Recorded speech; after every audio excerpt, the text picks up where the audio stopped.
guys, and welcome. Annalie, thanks so much for joining me today. I'm glad to be here. Awesome. So for you guys who are joining us live, it's amazing to have you. We're going to be chatting a little bit about form and function and then the proper muscle recruitment and how we're going to do that. And it's going to be quite a great session. Last time we were live, we had a lot of attendees with us and there were a lot of questions coming at us and it was amazing. So for today, we're going to have a little bit of a different flow. We're going to chat for maybe 10 minutes between Annalie and myself so that we can lay the foundation of our topic. And then we'll open up for Q&A because we really do want to have that conversation with you guys. And we look forward to hearing all your questions. So if you're just hopping on live with us now, let us know who you are and where you're from and what you're most looking forward to learning today. We're going to be focusing on form and function and that relationship and how we can influence both. Hi, Daniel. It's great to have you. Awesome. From Canine Apex. Lucky I finished my experiments in time to join the live. I love it. Okay, guys, welcome. Woo. All right. So for those who didn't hear, we are going to be chatting about the relationship between form and function today. Annalie and I are going to talk for about 10 minutes, just kind of laying the foundation of the topic, and then we'll open up for questions and you guys can ask away. Okay, so Annalie, can you introduce yourself? Let us know what your interest is in today's topic. Yes, thank you. Hi, everybody. Annalie Sanders here from Canine Conditioning Coach. I'm super excited to be here and to see all of your names. I know I have Louise and Sabine from Germany. I'm so excited. And Louise from Canada. It really warms my heart that you guys come out live for me, for us. So, you know, in this topic of form and function, because my background is in human exercise physiology, and I worked for 2 decades with humans in post-rehab fitness, I got a lot of feedback from people saying, I am hurting when I move, right? And even if they weren't injured at the time, that we could use this balance of form and function to help improve movement mechanics. So when I transitioned from humans to canines, alignment and focusing on proper alignment, proper form was something that was natural for me because I had used that so much in my human teaching career. But I also noticed that it wasn't necessarily something that was a primary focus in canine fitness. And so I kind of wanted to talk about that relationship between form and function, how form and function are connected, and how we can use form to actually improve and make our canine fitness exercises more effective. Amazing. Amazing. Thank you, Annalie. And hi, everyone. It's amazing to have you with us today. If you're joining us live, let us know where you're from and what you would love to learn from today's chat. We're talking about the relationship between form and function. And because we have so many people live with us, we're almost at 100. Because we have so many people live, Annalie and I are going to chat for a few minutes and just lay the foundation of the topic. And then we'll open up to questions from all of you because we really do want to have a discussion with all of our live attendees. So welcome. If you're catching this as a recording, welcome to you as well. It's great to have you. Feel free to pop your questions in and we'll come back and answer them after the fact. Okay, so as vet rehab therapists, form and function are really important to us, okay? But let's establish what exactly that relationship is. What is the relationship between form and function, and why is it something we need to focus on? Yes. Okay. Excellent. So there is a general principle in exercise physiology that form follows function, right? That whether or not a dog is executing with correct form is the result of the current functionality in the joint or joint system, right? So at the simplest level, if a dog is executing with proper alignment, good form, that follows from good functionality, good muscle balance, and proper muscle recruitment in the joint or joint system. And the inverse is the same also. If there is not good form, that also means that there is dysfunction in the joint or joint system, that the muscles that control the alignment of that joint, both the global movers and the smaller muscles, the local stabilizers, that there is some imbalance happening there, right? So form follows function, but in that arc, there's actually a second portion where form can be used to drive correct functionality.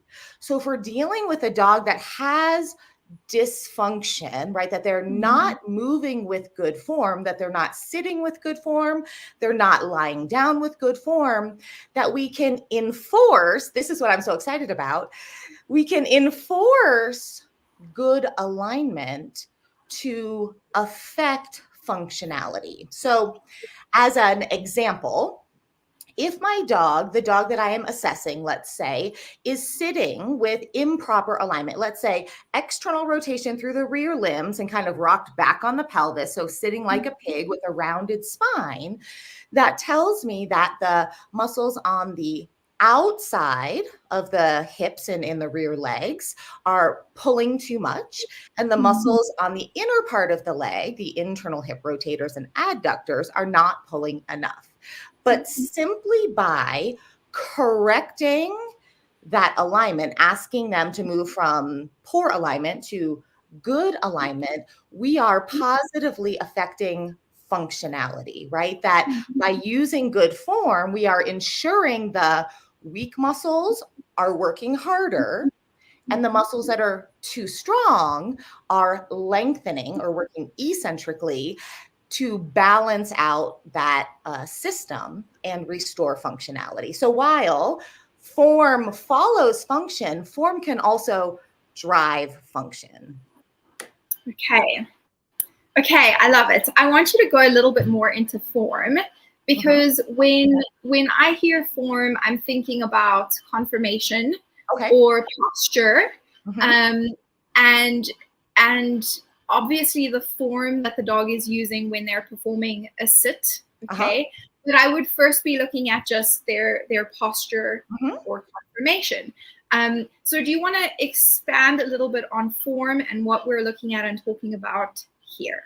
Sure, great, yes. So, of course, corrective exercises cannot change bone length, right? So, if we are talking about the conformation of the dog and their bone structure, that is not something, unfortunately, we can affect with conditioning, but we can certainly affect the position those bones are held in. And we do this all the time in human exercise physiology. A human will come in with poor posture and we teach them how to stand or sit or move more correctly so that the joint is stressed in an ideal way, and that dysfunction that they may have come in with is removed. So how that extrapolates to canines, if we are thinking about standing posture, standing alignment, we can assess the position of the feet. How are the toes pointing? Are the toes pointed straight forward? Are they turning outward? Are they turning inward? What does the back line look like? Is that nice and flat? And compare that to ideal alignment. And then from that posture assessment, we can see which postural muscles are maybe being under recruited, not recruited enough, and which ones are being over recruited, that they are hypertonic, recruited too much. Okay, love that. How often do you think do we confuse posture and conformation? Yes. You know, that is an interesting question, because my background is in humans, and there is not we don't breed ideal humans to, right, to a certain structure.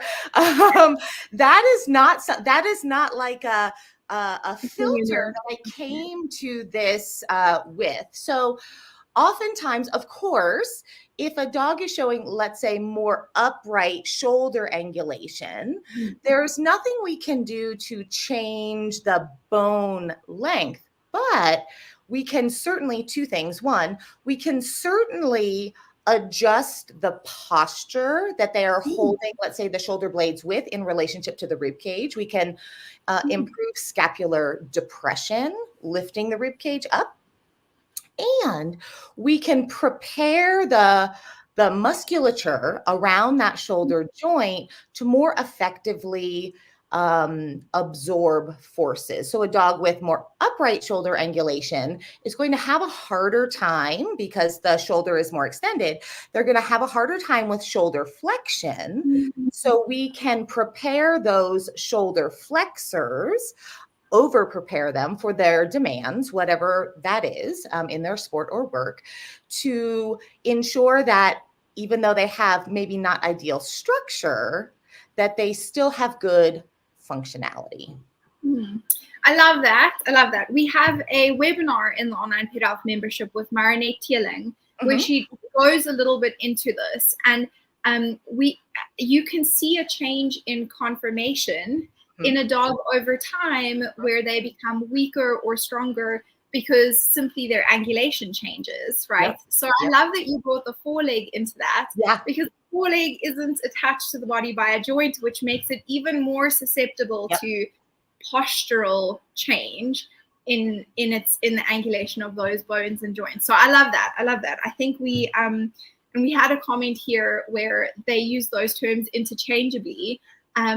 And it's not the same thing. No, they're not. No. We can change and positively impact posture so much in all dogs, regardless of their structure. Yes. So when we're thinking about those changes, we're thinking about the limb angulation and rotate, internal and external rotation of the front paws, especially. And I would think cow hocks as well would be something that we could that might be more postural sometimes than conformational. What else can you think of that we might be like putting in the wrong box? Yes. So a lot of times I find people think their dog is high in the rear because there is a sway or lordosis in the spine, when really it's not that the rear is high, it's actually that the rib cage is low. And so we can work using, the core muscles, the serratus ventralis, which is what attaches the shoulder blade to the rib cage, to work to lift the thoracic spine up so that the shoulder blades are further apart, and the rib cage is lifted, and correct for the muscle imbalance that is causing this high in the rear posture to appear. Now, of course, a dog with very straight stifle angulation is already going to probably have high in the rear posture, but there are many cases where the dog is actually suffering from thoracic lordosis, right? A weak core and a weak engagement of the serratus ventralis. And by lifting that rib cage, teaching the core muscles to engage and become stronger, that we can affect the alignment of the top line. I love it. Okay. So we've spoken a little bit about what is form, and then why is it important for us to assess that? Because really we can do something about form. We can't change conformation, but we can improve the function. And we've spoken about what do we look for. So is there anything else we need to say before we open for questions? Okay. Yes. Okay. Yes. Last thing, and this is something that that I am really passionate about, is when I work with a human, I can say, Anna, put your shoulders down Feel the engagement of your serratus drawing your shoulders down, right? Make your neck really long. I can't, I can say that to my dog, but they probably don't understand. So, so we have to start implementing these alignment prerequisites, these alignment asks, with very simple exercises. If we start with an exercise that is too complicated, too complex, it is very challenging / impossible for our dog to really understand. So I always start, and this is one of the questions that I saw pop up from Jacqueline in the comments section, is if I'm assessing or teaching for the first time, possibly proper posture, I will always start with static before dynamic. So instead of teaching a sit to stand, I'll teach a static sit, a static stand, implement those good posture requirements. And then once I have good alignment in the stand and good alignment in the sit, then it's fair for me to ask for a sit to stand, right? So always static before dynamic. For me, always stable before unstable, right? Because an unstable surface is quantifiably more challenging than a stable surface. And always isolated before integrated. I try and work on one joint or joint system at a time before integrating multiple components together. And that's just basic dog training.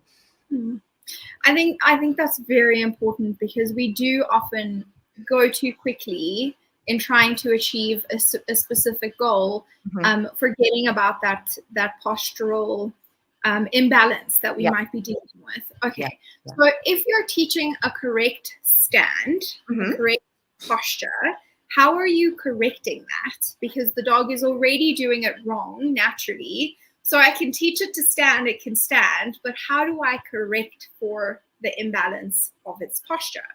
Excellent question. I would love to tell you. So a stand is actually pretty complex because there are multiple joints acting simultaneously, right?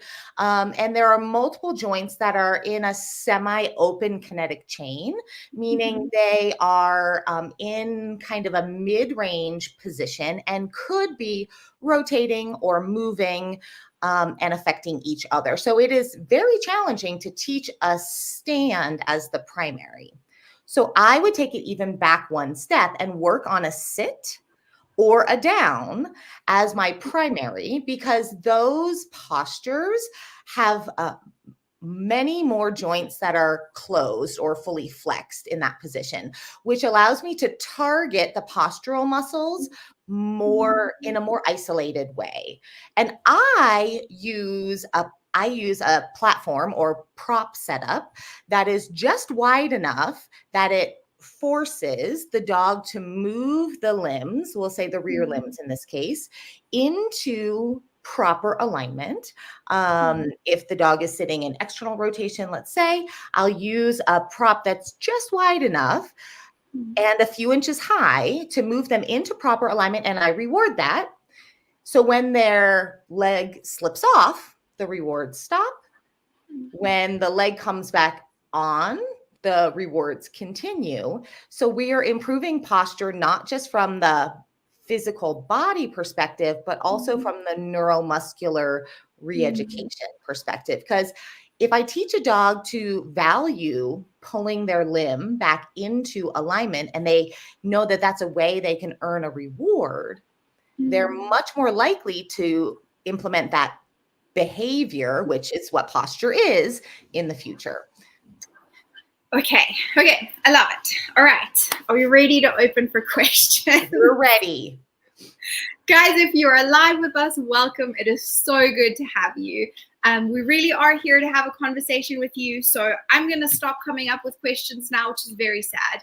But I've had my 20 minutes. Okay. So let's see what we've got. Shall we start with how to fix easty-westy feet and cowhocks with turned out rear toes? Because I definitely get what you're saying when the dog is sitting, with the foot out. But what if it's sitting with its, its stifles flopped out, but its feet are underneath it? Yes. Good question. Yes. So let's start with easty westy front feet. And then we can talk about cowhawks. How does that sound? And Jess, these are very common questions, so common, in fact, that I have written blog posts with exercise recommendations for both east-west front feet and cowhawks on my website. And those are free resources that are available for anyone who wants kind of a more in-depth answer. So east-west front feet, this is very interesting. And this can come from 3 different places. So east-west front feet, that is what we typically see where the elbows are narrow underneath the body and the front toes face outward. A lot of times we think of that as a misalignment of the front end, but it's actually coming from the shoulder. So this elbows in, toes out posture is actually excessive external shoulder rotation. So in order to improve classic east-west, we have to strengthen the internal shoulder rotators, right? And so we can compensate for external rotation by coming to neutral. And I do that by using a foot target, so a paw pod. And so this forces the dog to come out of this external rotation, work in neutral alignment, because many of the adductors, the shoulder adductors, have a secondary action of internal rotation. So by putting the dog in good form and asking them to work, right? We can use form to improve function. We can target those internal shoulder rotators and bring the front leg back to neutral. I know, it's so exciting. Okay, so outward facing toes, we put them on a pod in the middle. Yes. Medially. I love it. Okay, and the opposite, what if we have, in pigeon toes? So if we have a dog that has pigeon toes, because many of the adductors have a secondary action of internal rotation, we can use putting the dog in abduction, the opposite, to create that neutrality and balance out the rotator cuff muscles around the shoulder. So for dogs like this, I would do like an ipsilateral foot target. So where 2 feet are on the ground, 2 feet are elevated slightly on a platform, and that abduction is also going to get us for free external rotation. Okay, I like it. And I don't know if you want to comment on this, because from the pigeon toes to the treadmill, right? The pigeon toes are more noticeable on the treadmill. Do you want to comment on that?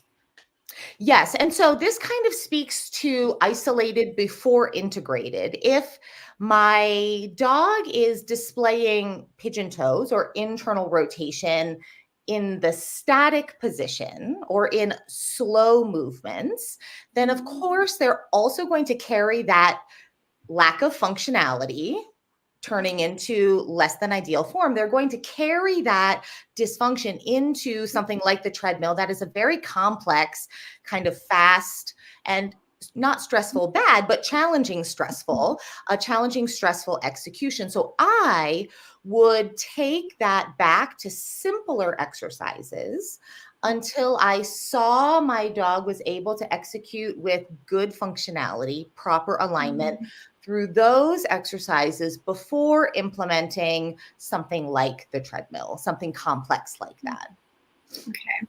Do you want to go into the cowhawks? Okay, yes. Cowhawks is external rotation that we oftentimes think comes from the hocks, but actually it's a muscle imbalance stemming from the very top of the kinetic chain in the hip joint.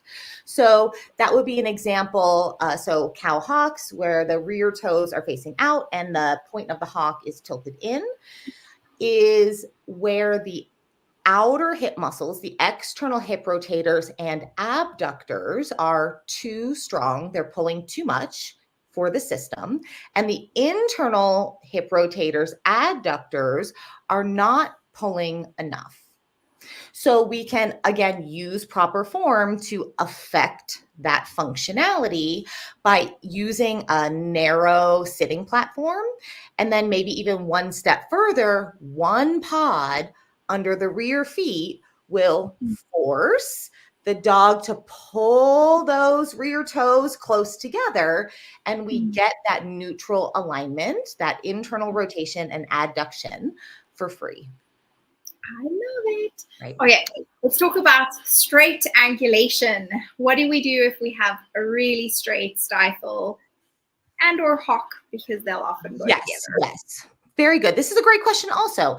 And so some breeds are intentionally bred to have straighter stifle angulation, right? That is part of their intentional conformation. But when any joint is more straight, that means that the musculature around the front of the joint, in this case, the stifle, is going to be loaded eccentrically, where the quadricep muscles are elongating, is going to be loaded eccentrically for a longer time, a longer distance than a dog that has more angulation through the stifle. And so for these dogs, we want to work that eccentric contraction. So an example of that would be a transition from a stand slowly to a sit, so that we are getting that eccentric stifle flexion,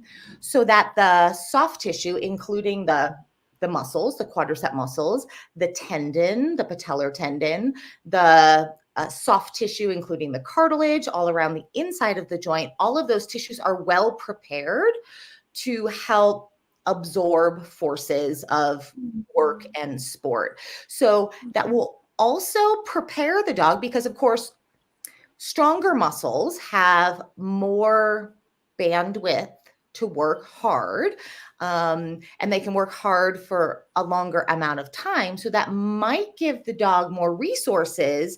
Instead of fully contracting the quadricep muscles, they might be able to stay in a more semi-contracted, more relaxed position for a longer amount of time. And this is how we can improve conformation, not by actually changing the bone length, but by making the functionality of the muscles that support that joint better to improve form.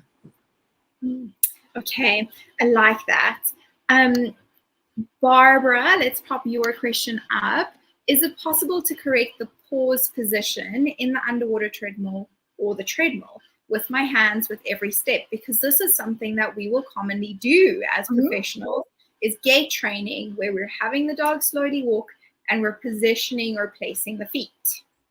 Yes, that is certainly possible, especially in the underwater treadmill, because while the underwater treadmill increases drag on the limbs, it decreases gravity forces, right? So we are making the dog effectively weigh less, which means that those postural muscles are able to work with less load, right? So they have a better chance of changing their firing strategy. With the added benefit, now make sure your core is engaged and that you are using a good neutral spine, because I know working in the underwater treadmill is hard. But with the added side effect of you using your own muscles to correct the alignment, we can again use proper form to drive proper functionality. The challenge is to take the dysfunction, slowly increase load, so that the demands of gravity forces and ground forces in the underwater treadmill start to slowly become the same as working outside the underwater treadmill. Okay, perfect. Let's talk about repetitions and the duration of exercises. Yes. Good. Yes. So I I always say dog training first, right? And what that means is once the dog is starting to show signs of stress, which could be distress, where the dog is starting to stress down, starting to show avoidance, wanting to leave, or eustress, starting to stress up, starting to get overly aroused, mugging your hand, biting the cookie, getting all frenetic. Once my dog starts to increase or decrease out of this kind of neutral stress range, their brain doesn't work as well. So I typically start exercises with low reps and sets. So usually 5 good repetitions, right? And then I'll build to 10 repetition times 3 sets. And I use my the metric that I use to continue or discontinue is my dog's brain still with me? Because I typically find mental fatigue precedes physical fatigue. Is my dog's brain still with me? And then are they still working with 85% correct alignment? Because we kind of talked about this last time. It can't be 100% perfect all the time. You'll never get anywhere if you require 100% perfection. And, some studies from humans have shown that that's not actually even necessary, but we want 85% right. So I typically start with 5 repetitions, take a short break, cookie scatter on the ground, come back, 5 more repetitions, a little break, 5 more repetitions, and then I'll be done. And then I'll reassess how well the dog did. And then in the next session, 1 or 2 days later, I will consider increasing those reps. Okay. I love that. I hope that answers your guys' questions about repetitions. I do want to say that there are a few questions that are specifically talking about your personal dog that's having a specific problem. We're not going to talk about specific patient diagnoses and how we would treat that, because it does require an assessment to be able to have that conversation. We're just talking general here. What do we do in certain scenarios? So I just want to tell you guys, I'm skipping over those questions, but we're probably going to reply to you afterwards and have, get a little bit more information so we can do better justice to those questions. I also want to say, guys, because there are so many comments coming through, try and comment once. If you say something and then add something on at the end, we're not going to get that. I'm going to miss it. Okay, so let's see. How long would you work on the total program you have planned for the day on a day? Right, expanding the duration. Excellent. Great question. And so in the beginning, during the dog training phase, where we are teaching the dog using our marker word and rewarding successive approximations, it might take, for 4 exercises, which is typically what I work on at a time, that might take 30 or 45 minutes because the dog is learning, and that's too long for my dogs to keep their brain. So I'll typically split that into 2 different segments throughout the day, 15 minutes in the morning and then 15 minutes in the afternoon. But once the dog training phase is complete, usually the workouts with my dogs take about 20 minutes each. And so I work in true circuit fashion, which means that I start with the first set of exercise number 1.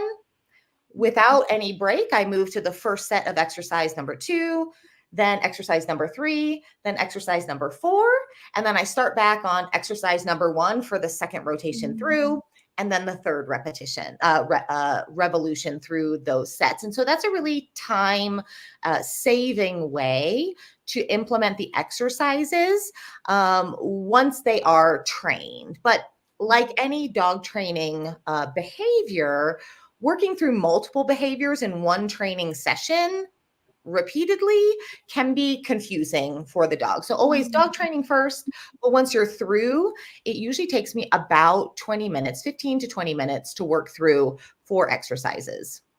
Okay. How long? Yeah. Okay. No, that's good. That's good. let's talk about spinal alignment.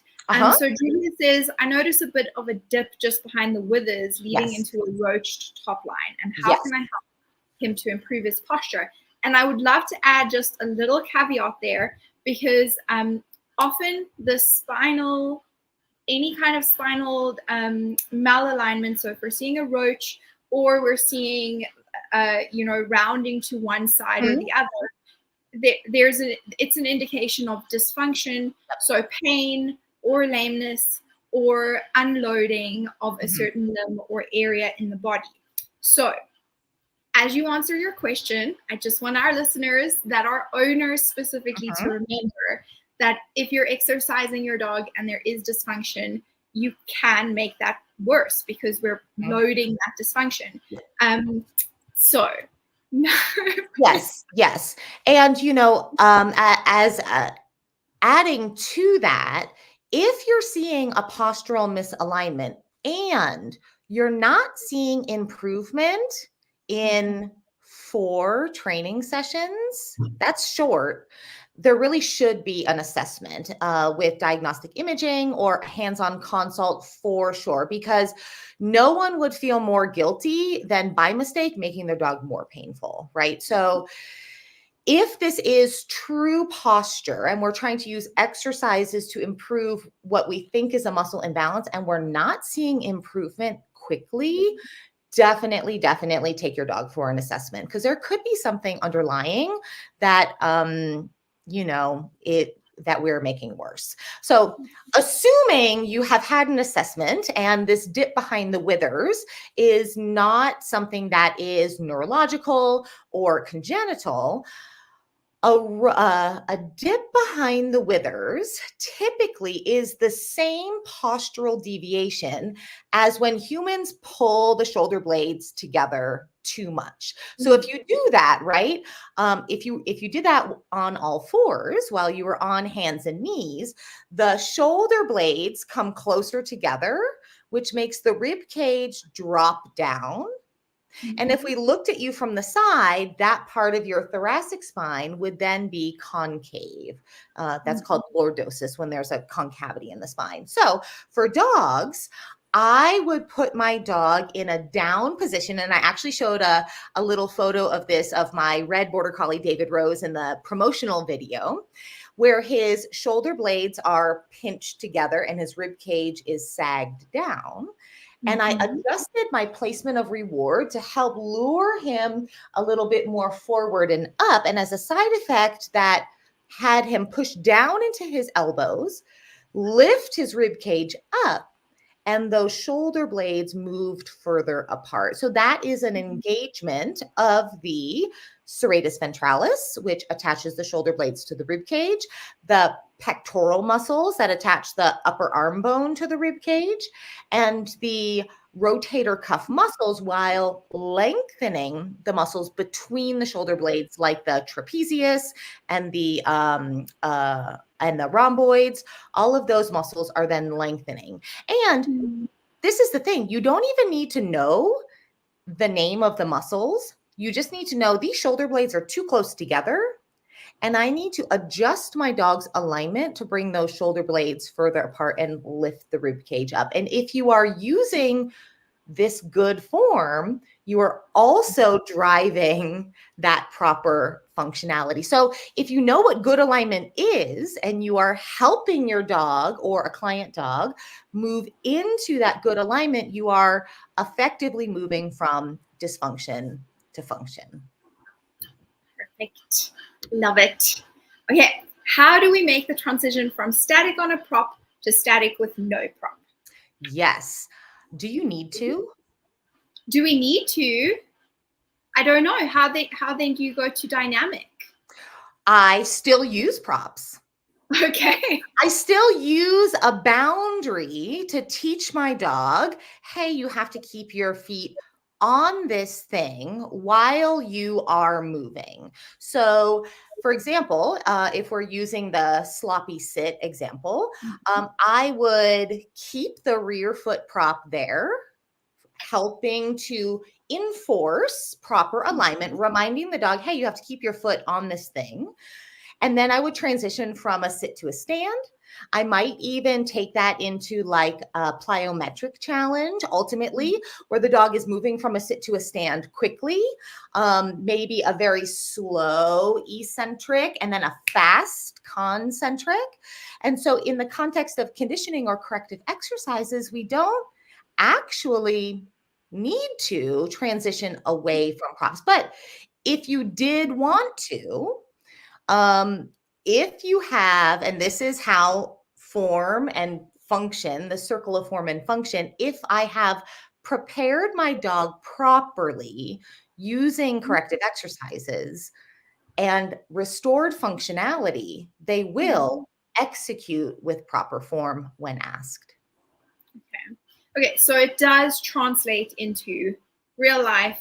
I'm in the kitchen or I'm out on a walk. Yep. I'm asking for a sit and I still want that proper alignment. They're still going to be able to do that. Yes, assuming your dog training is on point, meaning that word, that verbal cue means and includes this specific alignment adjustment. Yes. Okay. Can we talk about how to correct slipping of the hocks? Okay, yes. So this is very interesting. In humans, human anatomy, of course, is a little bit quite different than canine anatomy. But in human anatomy, people who have a high arch actually have a different shape in the bones around the ankle. So they are prone to hypermobility, where the ankle joint can go too far forward, further forward than other people, which in ballet, which I trained in for many years, I have a naturally high arch. And so that was very desirable in that context. So I had to train myself when I no longer wanted to move into that hyper mobile position. I had to train myself to back away from that. And so for dogs who have this bony predisposition to hypermobility at the hock, we have to train the muscles in the caudal chain, which in human language would be the posterior chain, which includes the hamstrings and the gastroc, to pull with more tension to prevent the ankle joint from displacing too far forward. But it is quite challenging, and there may be some dogs who have these hypermobility type challenges that will need to eliminate certain ranges of motion or certain exercises from their protocol to prevent falling into that joint hypermobility. So, for example, I have quite a bit of hypermobility in my elbow. Elbows shouldn't go that far. They should only about go to here. So mine definitely goes further. I have systemic hypermobility. So I have to avoid that range of motion. And there are certain portions of my, let's say, bicep curl that I need to stop here to prevent falling into that hypermobile position. And it's the same for our dogs. I think that's very interesting, talking about hypermobility. And for those that want to dive into that more, we have a webinar on hypermobility in the small animal membership, which is one of my absolute favorites, because it just goes into, there's so much more to it than just hypermobility, which is what we're seeing and assessing, but there are systemic consequences and other consequences that we should be aware of when we're looking at those patients. So I encourage you, just search hypermobility in the membership if you want to look at that a little bit more. Okay, so let's go a little bit deeper into the rotator cuff muscles and how we would strengthen those. Okay, so in canines, the shoulder joint, it doesn't have the same functionality as humans, of course, because the shoulder is on the side of the body. So the rotator cuff muscles will be strengthened the most effectively by using isometrics. And so I like to strengthen the rotator cuff muscle. So when we say that, we're talking about the supraspinatus and infraspinatus, which are there on the outer part of the shoulder, the teres minor, which is just below the shoulder blade, and then the subscapularis, which is on the inside of the shoulder blade. So these rotator cuff muscles do rotation, external and internal, and they also provide stability, primarily stability between the shoulder blade and the upper arm bone, where the ball and kind of socket joint of the shoulder come together. So I typically address this two ways. One, by using a square stand. So I have my dog in a square stand, then I use manual pressure to press into them. And then they will use the shoulder stabilizers on the opposite side to lean back into me. And we kind of have like an isometric battle. And then I use my marker word. Yes, they remove their pressure. And then I give a cookie. So that's one way. Another way, and this is one of my other favorite, more advanced ways. Once my dog is able to sustain manual weight shifting, I love to use perturbations, which is I place a stable surface on top of an unstable surface.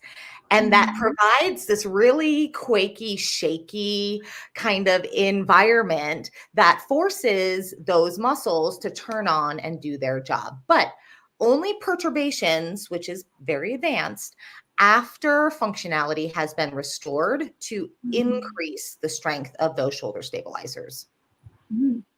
I love that. I think the shoulder girdle is something we need to be much more aware of, much more focused on. There's so much that happens there that we need to be aware of. So I like that. Especially because dogs don't have a collarbone, right? They don't have that added support. Yeah, exactly. Okay, what about pastern weakness? Pastern, are we talking about the front pasterns? I'm going to assume yes. I don't know that. Okay, yes. All right. Well, let's assume yes. Okay, good. So weakness in the pastern, which is also the carpus or wrist joint, comes, and there's rear pasterns also, but we talked about the hocks already, so we'll assume front pastern. So a weakness in the front pastern is actually the result of the muscles in the forearm being weak. So in humans and also in canines, there's not a lot of actual muscle in the foot itself, that the muscle is housed further up the forearm. So we can improve the alignment of the toes by strengthening those muscles. I also have a blog post on this on my website because it is so common. When we are down in the pastern and the pastern is too relaxed, sometimes we need a little bit of help to get those muscles to engage. So I, again, use a paw pod, and I will bias the foot more onto the front of the pod, which puts the pastern into a more raised position and force the dog to work in that position, ask them to work in that position. So I'm using, again, proper form to improve functionality. Once the dog can maintain proper alignment through the front end and keep lifting that pastern with the assist of the pod, then I'll move the foot onto the top of the pod and test to see if that functionality is maintained. If so, I can increase the challenge one more time and move the toes onto the back of the pod, which is actually biasing the pastern downward, and increase the challenge by forcing the dog to try and lift their pastern in this less approachable way or more challenging way for the dog. And so that is my favorite exercise, but we can also do that by luring the dog slightly forward so that they're shifting more weight forward toward the toe tip. So both of those are my go-to strategies. Okay, so carpal extension or hyperextension, Yes. that would be pastern weakness. Yes. Good. We have a comment. I love how you're explaining everything with your own body. I tend to do that too, and it helps so much. I love it. I love it. Okay. Can we talk a little bit more about, there's so many things in terms of spinal alignment that could be going wrong. I think let's close the questions for now because we need to wrap up. We'll talk about correcting spinal alignment, and then I want to touch on oh, no. And then I just want to touch on some things that might have come up as thoughts for you guys, so that we're not, focused. Yeah, we'll do that. So spinal alignment, some of the things that can go wrong is you might have, a lateral deviation or a lateral curve of the spine. These are all things that are gonna happen when there is dysfunction in the body, kyphosis or lordosis. But they don't necessarily go away when the dysfunction is healed or goes away. They do need to be retrained and corrected. So what do you do for the spine?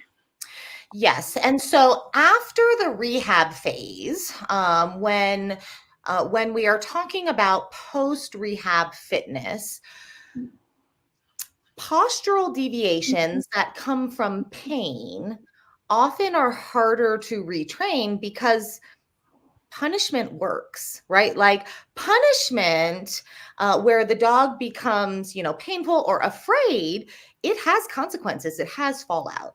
So if I am working with a dog who has been cleared to transition from rehab to fitness and is still showing some avoidance or postural deviations, I can work through that neuromuscular reeducation by having them choose the proper posture and marking and rewarding with a high value reward that proper posture to help retrain the brain. And this is something we have to do with humans all the time, to mark and reward, to retrain the brain so that the dog finds the new posture valuable.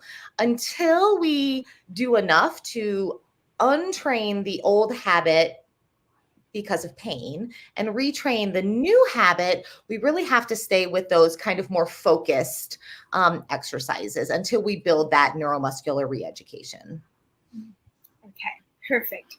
So in our last interview, someone actually brought up the question about form and having too strong of a focus on form. And what can happen is that it becomes disabling for us. And I had that thought at one point when we were talking, specifically when I interjected and say, hey, there could be something wrong if your dog has that posture.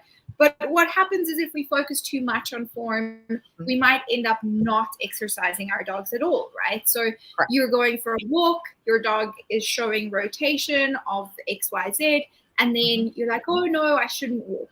Can you talk us through that and where we find that balance with our dogs? Yes, that's a great question. So I use all of my exercises that I implement with my dogs also as a means of gathering data to assess their functionality, because I sit and walk and move with all kinds of crazy postures and positions, right, throughout the day. If I'm Netflix and chill, I might be curled up with terrible posture. But when asked, I can sit up, I can activate those back muscles, I can draw my shoulders down, elongate my neck, unclench my jaw, that I have the ability to do that and maintain that posture when needed. So I don't stress so much about how my dog is moving when they're in candid environments. And I focus more on the functionality in the conditioning room because they're being asked, they're focusing on it. And if they can execute well in the conditioning room, then that kind of makes me okay with whatever else they do out there. Okay, great. And can we talk about this concept of movement is medicine, because I think that's so important for us as well. Okay. Even if your dog does have pain, does have some sort of dysfunction, okay, and you're struggling to find professionals that are helping you or answering your questions because it's not an obvious problem. This happens often. Yep. What do you do? Do you just sit back and do nothing because you're going to hurt your dog? No. Movement is medicine. So can you talk a little bit about that? Yes. And so this is not something that I have mentioned before, but it is an important concept when we are talking about correct alignment. We are addressing the dog to this ideal alignment, right?